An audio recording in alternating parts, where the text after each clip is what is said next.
नमस्कार, मैं विधि आपका बहुत बहुत स्वागत करती हूँ एक बार फिर अपने चैनल में। आज हम बात करेंगे साइबर लॉस के बारे में। हमारा ये जो सीरीज़ है ये 3 पार्ट्स में होगा। आज हम बात करेंगे उसके कुछ हिस्टोरिकल या डेवलपमेंट या इंट्रोडक्टरी पार्ट के बारे में। तो फ़ोन और इंटरनेट तो आप सभी ने यूज़ किया ही होगा, सब यूज़ करते होंगे, सबके पास फ़ोन होगा। कई लोगों के पास किसी न किसी तरीके का फ़ोन तो होता ही है।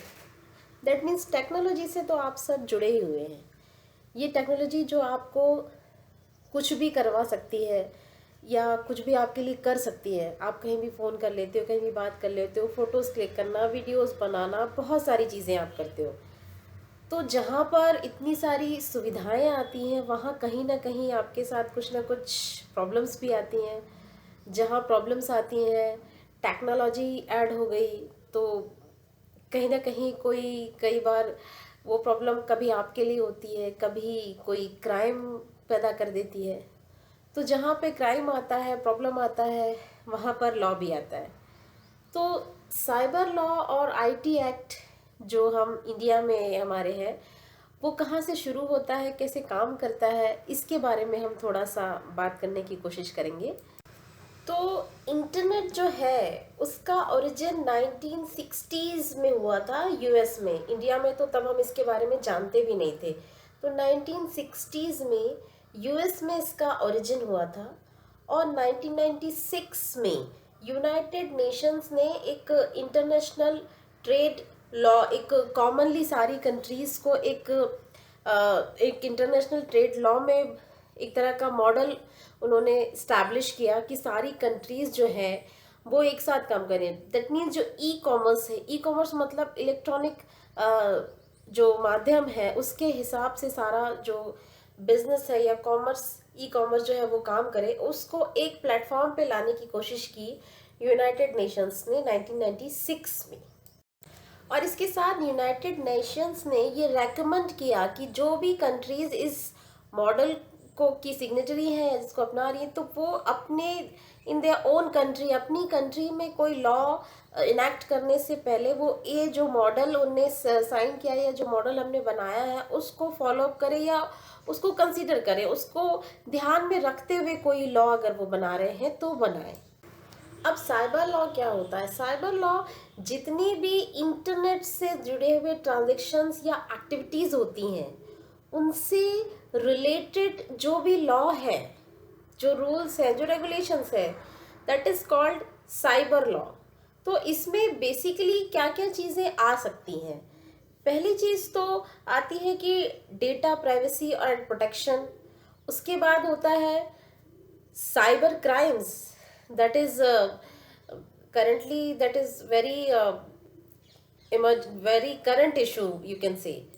उसके बाद intellectual property and electronic signatures and documents, ये चीज़ें भी साइबर लॉज में इंक्लूड हो सकती हैं। अब इंडिया में जो साइबर लॉ है, इंडिया में साइबर लॉ इंट्रोड्यूस होता है IT act 2000, that is information technology act year 2000 से। इसके हिसाब से साइबर लॉ जो है इंडिया में इंट्रोड्यूस होता है, या इंडिया में हम साइबर लॉ या इंटरनेट से रिलेटेड जो भी लॉज हैं, जो भी रूल्स एंड रेगुलेशंस हैं, उनको हम कैसे जानते हैं? That is with IT law, information technology act 2000। अब ये जो आईटी लॉ है ये कोई एक स्पेसिफिक एरिया नहीं है, इसको आप ऐसे नहीं बोल सकते। इसमें बहुत सारे लॉज के कंटेंट होते हैं, that is contract, intellectual property, data protection, security, और हमारे एविडेंस और आईपीसी में भी इससे रिलेटेड अमेंडमेंट्स किए गए हैं। क्योंकि ये अपने आप में एक अलग से लॉ इसीलिए नहीं है क्योंकि हमारे डेली रूटीन में इंटरनेट से रिलेटेड जो भी चीज़ें हो रही हैं उसको हम कैसे मैनेज करते, कैसे मॉनिटर करते, या उसमें अगर कोई प्रॉब्लम क्रिएट होता है, कोई क्राइम होता है, हमारे किसी राइट का वायलेशन होता है, तो हम उसको किस तरीके से मैनेज करेंगे, लॉ उसके बारे में क्या बात करता है। IT law is all about that. अलग से कुछ हम उसमें नहीं डाल रहे हैं। या आप कह सकते हो कि जितनी भी इंटरनेट से जुड़ी हुई हमारे जो डेली रूटीन की चीजें हैं, वो चाहे कोई लॉ हो, कोई रूल हो, कोई क्राइम हो, उसमें जहां भी इंटरनेट से जुड़ी हुई चीजें आती हैं, वहां पे हम इस आईटी लॉ को फॉलो करते हैं। जैसे कि आपने देखा होगा कि मोबाइल फोन के रिकॉर्ड्स अगर कहीं चोरी हो जाती है, चोरी हम आईपीसी में पढ़ते हैं थेफ्ट। अब उस थेफ्ट में अगर हम कोई आईटी वाला एंगल, कोई इंटरनेट वाला एंगल अगर उसमें ऐड करते हैं, कि जैसे अगर किसी क्रिमिनल का हम मोबाइल लोकेशन देख रहे हैं या उसने मोबाइल ही चोरी किया है, हम थ्रू आईएमआई नंबर हम मोबाइल को ट्रेस कर रहे हैं, तो वहां पे ये सारी चीजें हम आईटी लॉ को भी उसमें इन्वॉल्व कर रहे हैं। तो इट इज एन असेसरी, एक इसेंशियल पार्ट हो गया है वो आजकल की हमारी टेक्नोलॉजी की, जो हमारी एक नया जो इरा है, टेक्निकल इरा है, जो हम आजकल साइबर स्पेस में ही जी रहे हैं, तो उसका ये एक तरह से एक अलग पार्ट है। अब अगर हम इस आईटी लॉ के ऑब्जेक्ट्स की बात करें, तो आईटी लॉ के ऑब्जेक्ट्स क्या क्या होते हैं या हो सकते हैं। तो बेसिकली इसके ऑब्जेक्ट्स क्या हो सकते हैं। पहला ऑब्जेक्ट तो ये होता है कि आपका जो इंटरनेट पे डाटा है उसका प्रोटेक्शन, उसकी प्राइवेसी, और उसमें किसी तरह का अगर क्राइम हो रहा है, साइबर क्राइम को प्रोटेक्ट करना, उसको रोकना, उसको प्रोहिबिट करना। इसके अलावा जितने भी डॉक्यूमेंट्स हैं, जो भी डॉक्यूमेंट है वो ऑफिस में हो या कहीं हो, उसमें जो भी ई कंटेंट है, जो डॉक्यूमेंट ई कंटेंट के फॉर्म में है, दैट मीन्स आपके पास अगर कोई इलेक्ट्रॉनिक, कोई मोबाइल फोन होता है उसमें कोई मैसेज होता है, कोई कंप्यूटर है उसमें कोई ईमेल है, ये सारा जो आपके पास सॉफ्ट कॉपी में जो मटेरियल है, जो डॉक्यूमेंट है, जो कंटेंट है, उसको लीगल रिकॉग्निशन प्रदान करना, उसको लीगल रिकॉग्निशन प्रोवाइड करने का काम होता है आपके आईटी लॉ का, that is information technology act 2000 का काम होता है उन सारी चीजों को लीगल रिकॉग्निशन प्रोवाइड करना। दैट मीन्स अगर कहीं इस तरह की कोई बात हो या कुछ उससे जरूरी कुछ रिलेटेड चीज हो, तो वो उसको रिकॉग्नाइज करेगा, उसके लिए बात करेगा।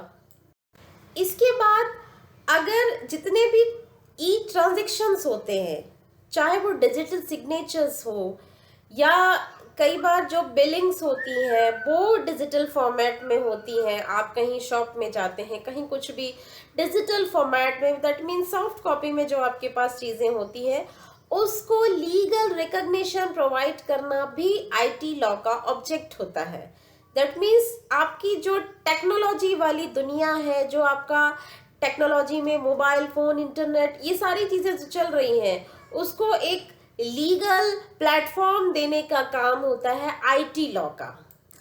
अब अगर मैं एक छोटा इंट्रोडक्शन देना चाहूँ आपको आईटी लॉ का, तो आईटी लॉ की शुरुआत जो है, जैसे कि हमने शुरुआत में बात की थी कि United Nations commission on international trade law, इसने जिस मॉडल की बात करी थी उसी का ये एक तरह से रिजल्ट था कि हमने इंडिया में आईटी लॉ इनेक्ट किया।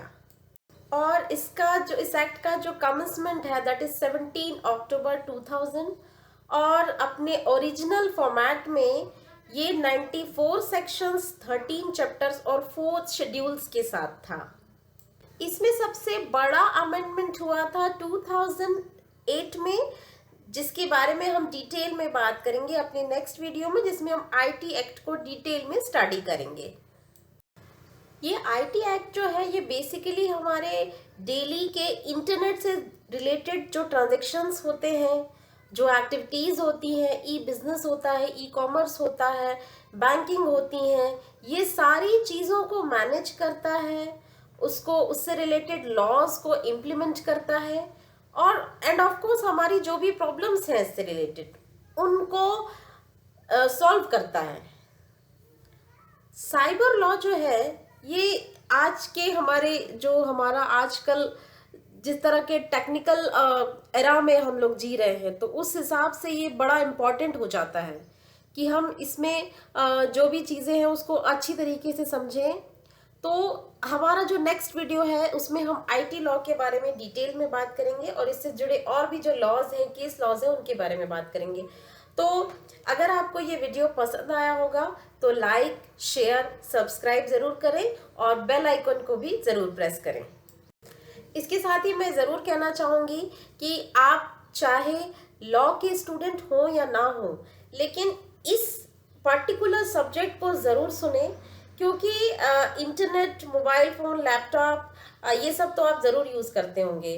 और वैसे भी आजकल जो हम लोग बहुत सारी सोशल नेटवर्किंग साइट्स पर होते हैं, बहुत सारी चीज़ों को देखते हैं, तो ऐसी कंडीशन में बड़ा ज़रूरी हो जाता है कि आप उसके जो सही और गलत जो है, उसके क्या उसके आउटकम्स हैं, उसको भी जानें और समझें। तो मिलते हैं हमारे नेक्स्ट वीडियो में, तब तक के लिए नमस्कार।